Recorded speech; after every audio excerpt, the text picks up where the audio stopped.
Tensions between India and China are increasing after violent clashes broke out between Indian Army soldiers and Chinese troops high in the Himalayan mountains.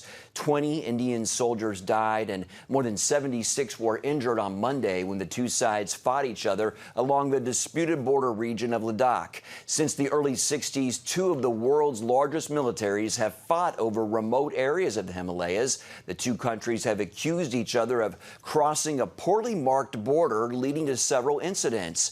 This was the deadliest skirmish in 45 years, and some fear could lead to a new flashpoint in South Asia.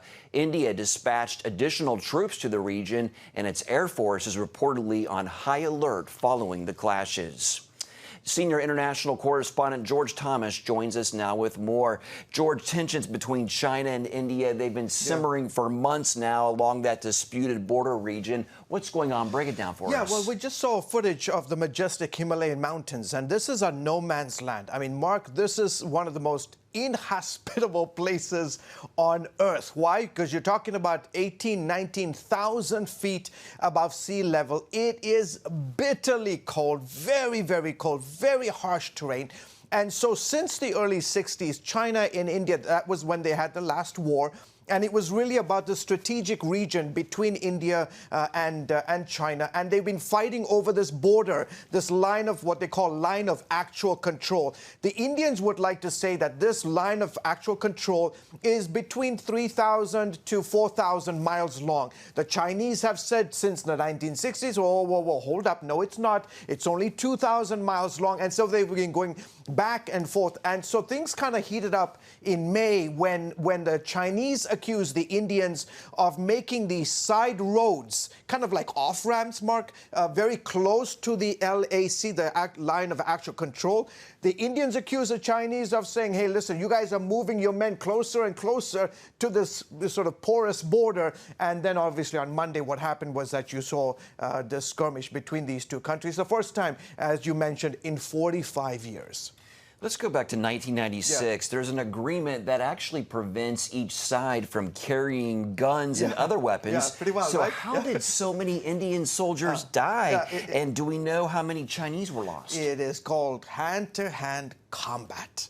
I mean, these guys basically beat the can I say bejeebies?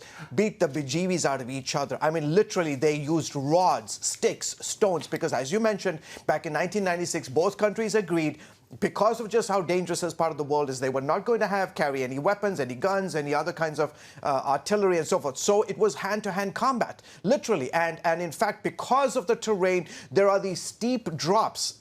A number of the Indian soldiers perished by just falling off the cliff, so to speak. Now, the Indians say that 20 of their men died, about 76 got injured. Just imagine, hand-to-hand, face-to-face, you're beating each other up because they don't have weapons. The Chinese haven't officially come out and said how many of their men died in the process. All of this comes as the Chinese continue to hold large-scale military drills not too far from the region, correct? Yeah, I mean, I think we've got some really cool video that we can show of the Chinese launching these military exercises very close, as you mentioned, Mark, to this LAC line of control. Again, it's just the Chinese saying, listen, hey, we would like to be seen as an emerging superpower in the region, and we just want to let you know that we're in your neighborhood, and don't try any funny business. We've got the artillery, the various technology to carry out attacks and so forth, and to protect our border. But also keep in mind, this is also very strategic, because if you look at it,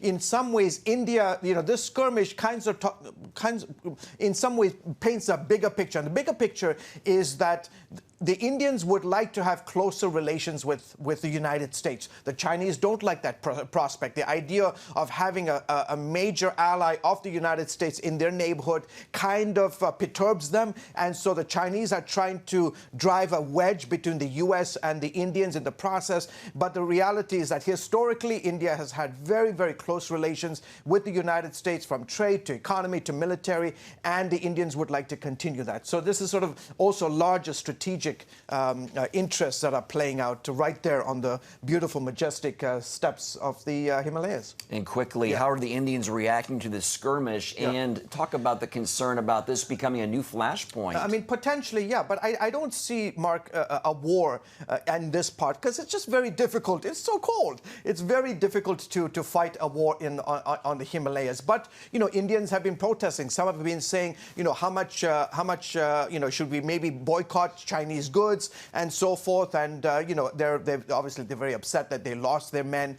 But obviously, and I think in the next couple of days, things will try to cool down. And both the Chinese and Indians are trying to say, hey, whoa, back up. Let's relax a little bit. Okay. Our senior international correspondent, George Thomas. Thank you, George. You're welcome. Thank you.